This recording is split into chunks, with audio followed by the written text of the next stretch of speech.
తెలంగాణ శాసనసభలో జరుగుతున్న కొన్ని పరిణామాలు విస్తుగొలుపుతున్నాయి. సభకు కొన్ని సాంప్రదాయాలుంటాయి, కొన్ని నిబంధనలు పాటించాల్సి ఉంటుంది. సాధారణంగా శాసనసభ పాటించే సంప్రదాయాలు, నియమ నిబంధనలు ఆదర్శవంతంగా ఉంటాయి. కానీ కాంగ్రెస్ పాలనలో ఇటీవల సభ నడుస్తున్న తీరు వివాదాస్పదమవుతుంది. ఏ రోజు సభలో ఏ అంశంపై చర్చిస్తారన్నది తెలవడం లేదని సభ్యులే చెబుతున్నారు.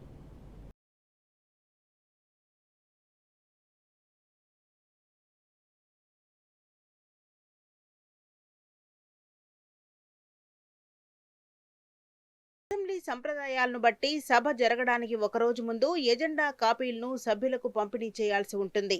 ఆన్లైన్లో ఎజెండాను పెట్టడంతో పాటు శాసనసభ పక్ష కార్యాలయాలకు, శాసనసభ కార్యాలయాల్లోని కార్యదర్శులకు కాపీలను పంపించాలి. వీలైతే ఎమ్మెల్యే, మంత్రుల క్వార్టర్లకు ఫిజికల్ కాపీలను పంపాల్సి ఉంటుంది. కానీ 2023 డిసెంబర్లో కాంగ్రెస్ పార్టీ అధికారం చేపట్టిన తర్వాత అర్ధరాత్రి ఆన్లైన్లో ఎజెండాను అప్లోడ్ చేస్తున్నారు. లేదంటే సభ జరగడానికి కొన్ని గంటల ముందు ఆన్లైన్లో పెట్టడం, ఒక్కోసారి సభ ప్రారంభమైన తర్వాత పంపిణీ చేయడంపై సభ్యులు మండిపడుతున్నారు.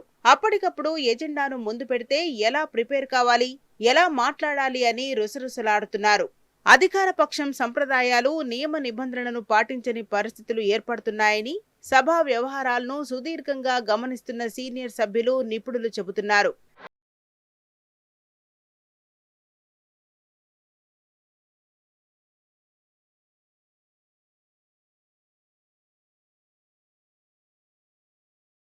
సమయంలో ఏ రోజు ఏ చర్చ జరుగుతుందన్న దానిపై సమావేశాల ప్రారంభం రోజే నిర్ణయం జరగాలి. బీఏసీ సమావేశంలో అన్ని వివరాలపై చర్చ జరుగుతుంది. అయితే గడిచిన 2.5 ఏళ్లుగా ప్రతిపక్ష పార్టీలకు చుక్కెదురవుతున్నది. ట్రెజరీ బెంచీలదే పైచేయిగా ఉందనే భావన విపక్ష సభ్యుల్లో వ్యక్తమవుతున్నది. బీఏసీ సమావేశంలోని నిర్ణయాలను బులెటిన్ రూపంలో విడుదల చేయాల్సి ఉంటుంది. కానీ బులెటిన్లు సకాలంలో రావడం లేదని పలువురు శాసనసభ్యులు ఆరోపిస్తున్నారు. ప్రభుత్వం తీసుకున్న నిర్ణయాలను మాత్రమే ఆమోదించేలా ఉంటే తమను పిలవడం ఎందుకని విపక్ష పార్టీలు ఆగ్రహం వ్యక్తం చేస్తున్నాయి. సభ జరుగుతున్న తీరుపై బీఏసీలోనే అనేకసార్లు ఆందోళన వ్యక్తం చేసినప్పటికీ అసంతృప్తే మిగులుతున్నదని బీఆర్ఎస్, ఎంఐఎం పార్టీ అంటున్నాయి.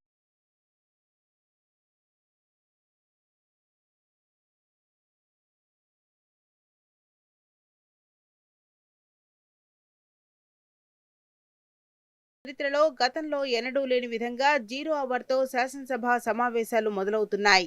సహజంగా గతంలో ఉన్న నిబంధనలు, సభా సాంప్రదాయాల ప్రకారం ప్రశ్నోత్తరాలతో మొదలు కావాలి. ఏదైనా అనూహ్య సందర్భంలో, ప్రత్యేక పరిస్థితుల్లో మాత్రమే స్వల్పకాలిక చర్చను మొదలు పెడతారు.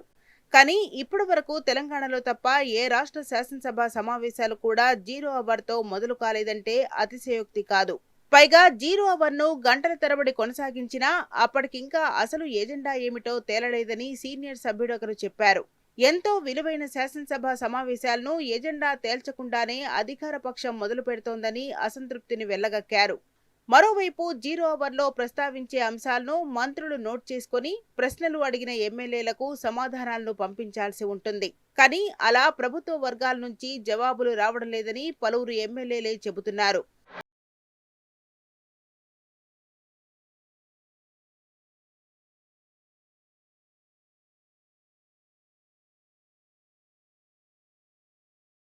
శాసనసభలో 2.5 ఏళ్లు గడిచిపోయినా డిప్యూటీ స్పీకర్, చీఫ్ విప్ పదవుల భర్తీ ఇంకా జరగలేదు.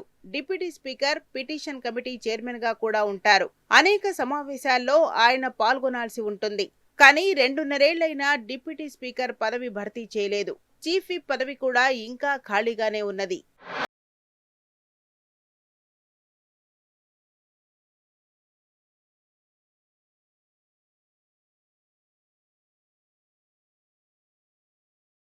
కమిటీ చైర్మన్ పదవిని ప్రధాన ప్రతిపక్ష పార్టీకి ఇవ్వడం ఆనవాయితీ.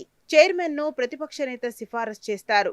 నామినేషన్ల ప్రక్రియ ఉంటుంది. కానీ నామినేషన్ కూడా వెయ్యని ఓ ఎమ్మెల్యేను పీఏసీ చైర్మన్ గా చేయడంపై అప్పట్లో ఇంటా బయట విపరీతమైన చర్చ జరిగింది. స్పీకర్ కార్యాలయం దానిపై స్పందించలేదు. వాస్తవానికి ఎన్ని నామినేషన్లు వేశారు, ఎవరెవరు వేశారన్నది ప్రకటించాలి. కానీ కాంగ్రెస్ ప్రభుత్వంలో అలాంటిదేమీ జరగలేదు.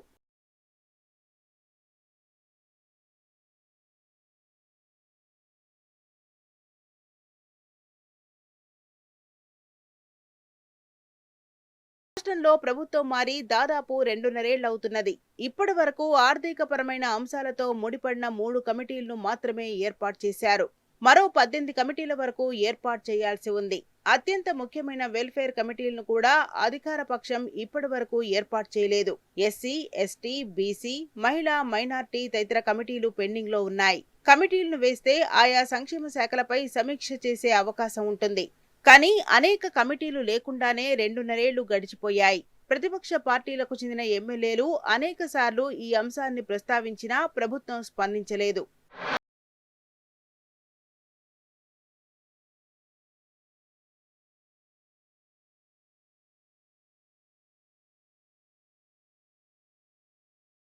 శాసనసభలో బ్రేక్ అంశం కూడా చర్చనీయాంశంగా మారింది. సభ జరుగుతున్నప్పుడు మధ్యన టీ బ్రేక్ ఇస్తుంటారు. కానీ కొన్ని సందర్భాల్లో ఉదయం టీ బ్రేక్ ఇచ్చి సాయంత్రం మళ్లీ సభను మొదలుపెట్టిన సందర్భాలను పలువురు సభ్యులు గుర్తు చేస్తున్నారు.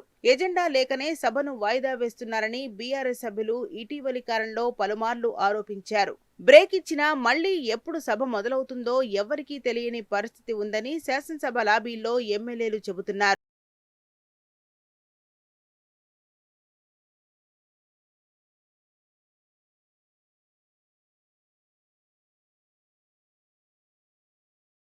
శాసనసభలో మీడియాపై ఆంక్షలు పెట్టనున్నట్లు ప్రచారం జరుగుతున్నది.